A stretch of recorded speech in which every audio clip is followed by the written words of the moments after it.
Hey guys, it's Derek from D&K Reptiles, bringing you part 2 of our setup for a ball python. Today we're gonna go over kind of our cost for what we have set up. Again, that cost is gonna vary depending on how many animals you have in your setup. So that's also gonna depend on how many setups you need. But first, before we do that, we're also going to do our feeding update for Friday when we fed. If you watched our last feeding video, you know that we fed on Friday night. So we're going to give you an update on what happened there. So I believe we had 2 snakes that we were not able to get strikes for you guys on camera for. Our normal boy Monty and our spider girl. Our spider girl did not eat. I ended up pulling her rat out, which I still have.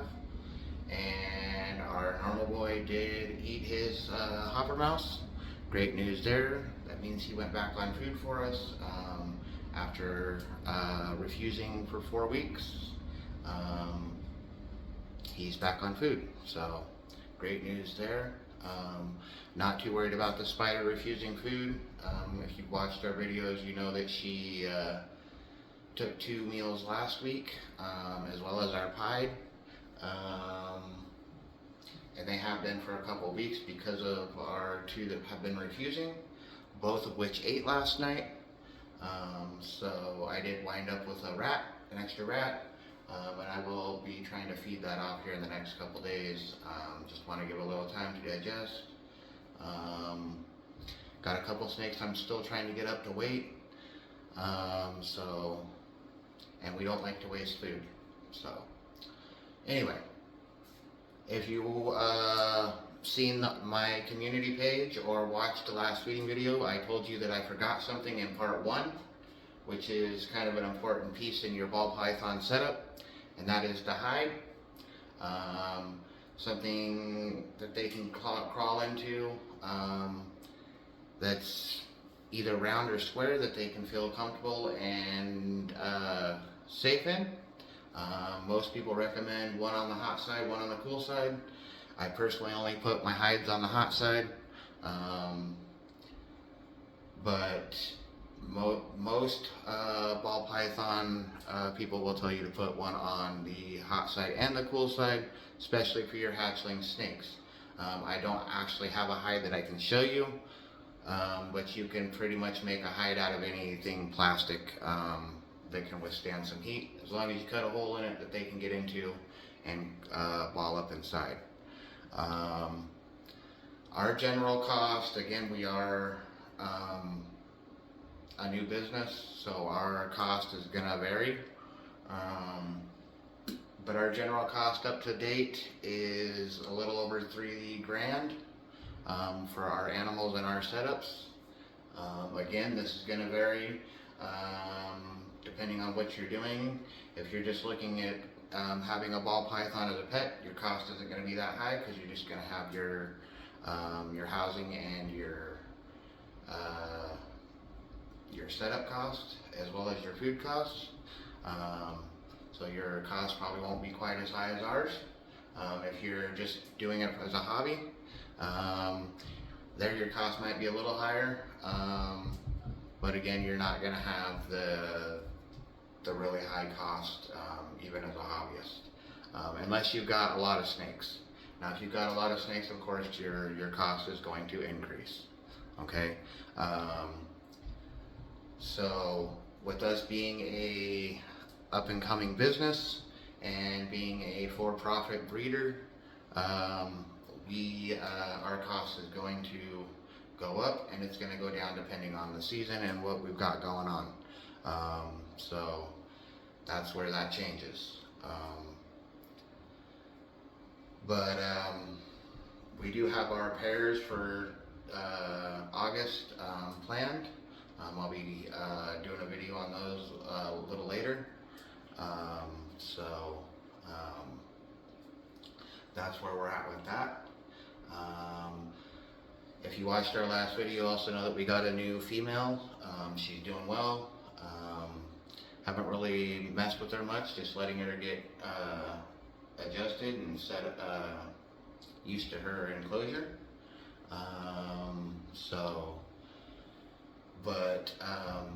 Again guys, on the setup of your ball python, it's going to depend on what you got, what kind of setup you got. You know, there's a few important aspects, like I said, the height, your temperature, your humidity, the kind of substrate or bedding that you use. You'll also probably need some kind of spray bottle, especially if you're new and you're just getting a ball python, until you know a little bit more and you know how to control your heat and your humidity. If you're anything like me, when we first started, I was down here 5 to 10 times a day, just checking my humidity and my temperatures. And as a new ball python owner, you'll probably be doing the same thing. So definitely, you know, having the right equipment and doing your research on these animals all comes into play when it comes to that. Now that I've been doing this a couple months, and I've got my room pretty well adjusted as far as temperature, and I run a humidifier down here pretty much 7 days a week, because we have bad air quality here in Colorado. I run a humidifier that helps with my humidity. Again, too much humidity, guys, is not good. Not enough humidity is not good. So too much humidity will cause your snakes to possibly get respiratory infections or other sicknesses, and not enough will cause them bad sheds. So you always want to make sure that you have humidity in the tank, along with your hot and cool sides. Like I showed you guys in the first video, I recommend a heat gun. If you go back and watch the introduction or part 1 of this series, I showed that off. I also told you guys what those costed, where you could get those. And I think that's all I was forgetting, guys. I am going to show you guys kind of how I have my room set up. You guys, I think I've shown you my rack, or what I have my snakes in right now. We are working on getting racks, as well as hatchling racks, and we are getting an incubator here soon. So we'll be showing those things and doing a video on all that stuff. But let me flip the camera around here, and I will show you kind of how I have my room set up to where it keeps humidity and temperature pretty well. Again, we keep all of our snakes in the basement of our house. Right now, I had 7. We gained 1 more yesterday, so we actually have 8 now. But again, we are a growing business, so the number of snakes that we have will increase. But let me flip the camera around and I will show you kind of my setup of how I have my room set up. Again, this video is more aimed at the new person or new hobbyist, someone coming into this business or just looking to maybe get a ball python as a pet. That's what this is for. But before we do that, if you like the video, if you like our content, please like and subscribe. We are trying to become monetized on YouTube, so we need 1,000 subscribers to do so. We need to build our channel, and you guys subscribing and liking our channel helps us do that. You can leave your questions or comments in the comment section. Also, you can email us at dkreptiles275@gmail.com if you want to contact us. We are working on a website as well as setting up a morph market, so you'll be able to find us there. Other than that, you can find us here on YouTube. Like I said, leave your questions or comments in the comment section. Hit that notification bell so that you don't miss another video. And let me flip this camera around and I will show you the setup of our snake room. Alright guys, so that's the ball. Let me get this thing to where I can move this. We're going to move this down a little bit. Again, working with a new tripod, guys, so I apologize if I'm not the greatest with it yet. I will try to get better as we go here. Again, that's where being monetized by YouTube will help. Be able to help us put back into the filming that we do. So there is our spider tank. You guys have seen that before. I'm just going to kind of pan around. As you can see, I run the humidifier, like I said, pretty much 7 days a week. Sometimes I turn it up, sometimes I turn it down, depending on what my humidity or my air levels are in the room. I've also got the temp gun that I showed you guys in part 1 of the video. And then my scale to weigh my snakes, very important, especially if you're going to do this as a business and you're going to sell these animals. A lot of people want to know where their weights are at. If you're new, we measure our snakes in grams. So that's how we do that. Of course, you got your gloves, your paper towel, spare tub. You guys have seen that. And then if we scan over here, I showed you guys this before. There's all my hatchlings. Again, I am working on getting racks, guys, so I will be changing over to racks. We are working on that. And then I've got my fan set up there. For you guys that are new, the fan just kind of helps circulate the air.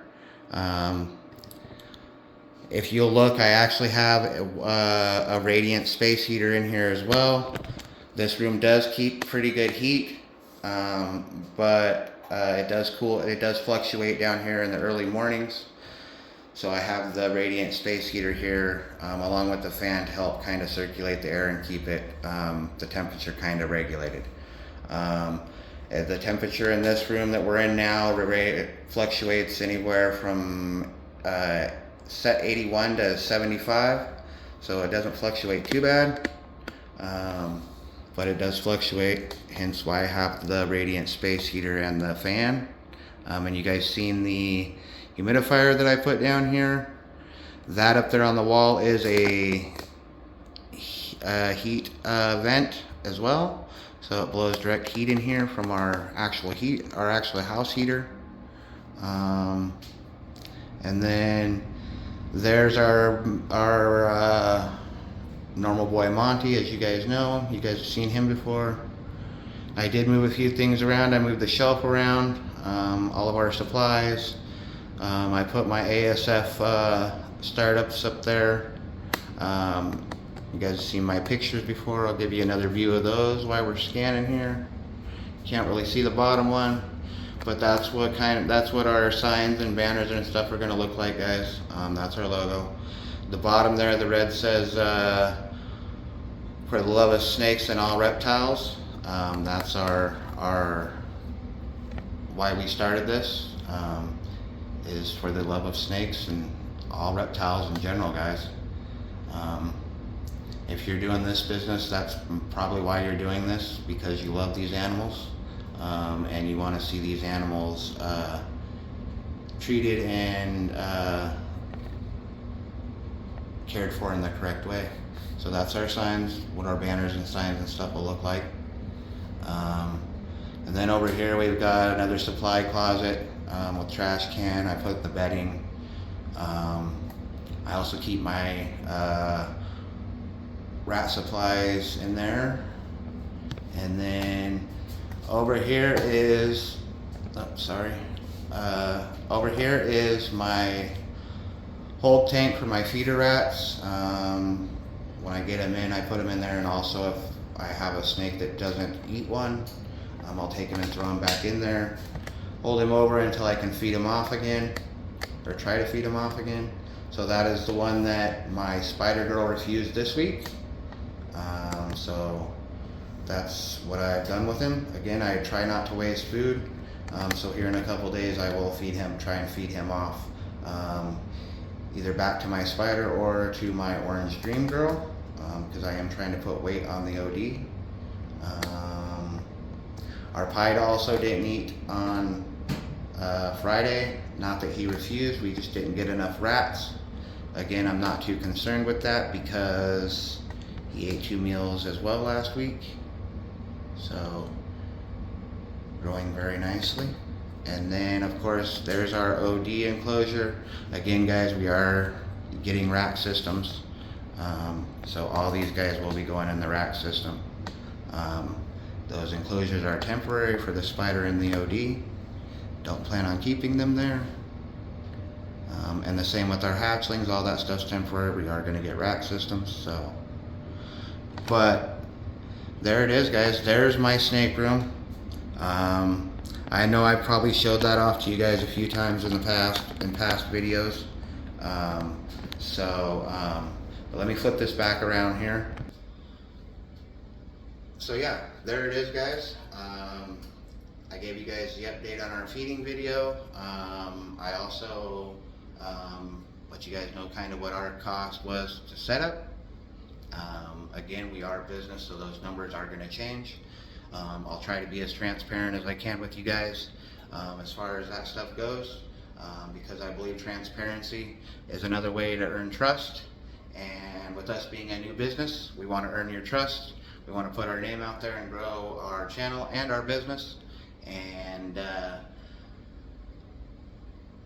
yeah, that's what we're trying to do guys. So again, if you're new, please like and subscribe. And thank you all for watching. That's all I got. Peace.